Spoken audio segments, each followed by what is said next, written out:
नमस्कार दोस्तों, मैं विक्रांत राणा आपके सामने एक विषय लेकर प्रेजेंट हो रहा हूँ। मंगला गौरी। जी हाँ, मंगला गौरी का व्रत सावन मास के अंदर ये विशेष कर रखा जाता है और इसका बहुत ही बेहतरीन महत्व है। जानते हैं कैसे?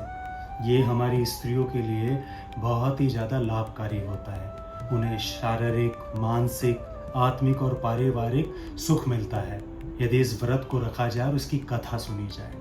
जी हाँ, करना क्या है और छोटा सा काम है। आइए तो मैं विधि बताता हूँ। सर्वप्रथम आप नित्य जैसे स्नान आदि से फ्री होने के बाद आप घर के मंदिर की साफ सफाई के लिए माँ गौरी और शिव के सामने 16 प्रकार के भोग तैयार करके रखिए। वो भोग क्या है, मतलब वो चीज़ें क्या हैं, वो मैं बता देता हूँ। जैसे कि पान है, सुपारी है, आपकी लौंग है, इलायची है, जायफल है, सिंदूर है, माँ के लिए चूड़ियाँ हैं, लाल चुनरी है, पंचमेवा है, 7 प्रकार के फल हैं। ये सब माँ के भोग के लिए तैयार कीजिए। ठीक। उसके बाद आप घी का दीपक रखिए वहाँ पर, उसको प्रज्वलित कीजिए, माँ की कथा सुनिए और जो भी आपका ये प्रसाद है माँ को, शिव को भोग लगाकर, शिव परिवार को भोग लगाकर अपने मंदिर में, उसके बाद खुद भी ग्रहण कीजिए और सभी अपने घर में छोटे बड़े बच्चों को, यहाँ तक कि पड़ोसियों को भी वितरण कर सकते हैं। ये प्रसाद अमृत के समान होता है।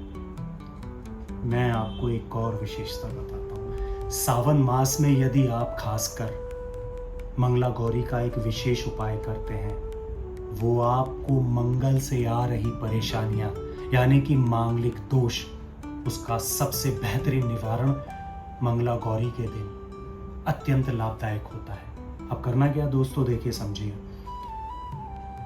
ज्यादातर 3 प्रकार की हमने परेशानियां झेली हैं मांगलिक दोष के अंदर।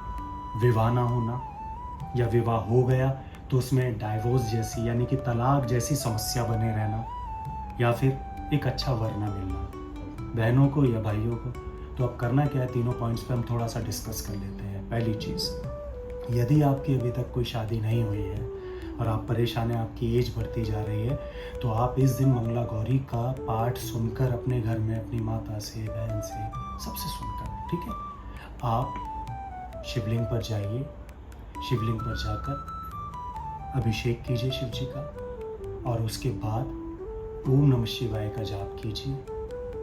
और इस दिन हनुमान जी पर खासकर मंगल का दान करिए। आप इस दिन लाल लड्डू अर्पित कर सकते हैं, बूंदी अर्पित कर सकते हैं, इमरती अर्पित कर सकते हैं। अगर सर्दी का मौसम है तो रेवड़िया वो अर्पित कर सकते हैं।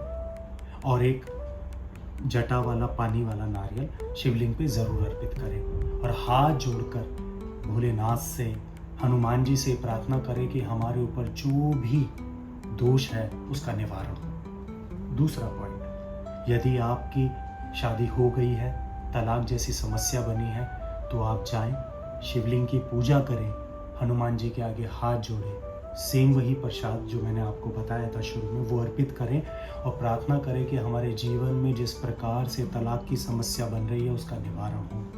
ध्यान लगाएं, उस समस्या को निवारण के लिए शिव जी पर ध्यान लगाकर, हनुमान जी का ध्यान करके उनसे बार बार प्रार्थना करें, तहे दिल से प्रार्थना करें कि हमारी ये समस्या टले, हमारे बीच में प्यार प्रेम बढ़े, हम पति पत्नी के बीच में रिश्ते जल्दी से जल्दी सुधरें।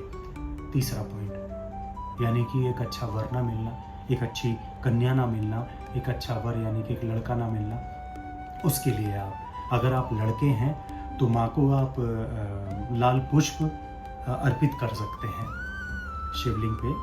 माँ गौरी को शिव मंदिर में जाके, घर में भी कर सकते हैं, कोई ऐसी समस्या नहीं है। और अगर आप लड़के हैं तो खासकर आप सिंदूर अर्पित कीजिए, माँ को तिलक कीजिए शिवलिंग पे। वही जैसे नित्य पूजा करते हैं शिवलिंग पे, अपने घर से 1 लोटा जल ले जाइए, शिवलिंग पे अर्पित कीजिए, दूध चढ़ाइए, पंचामृत चढ़ाइए, लाल चंदन का टीका अर्पित कीजिए, पुष्प अर्पित कीजिए, कुछ फूल अर्पित कीजिए। ये सब पूजा करिए, फिर हाथ जोड़ के अच्छे वर की कामना कीजिए।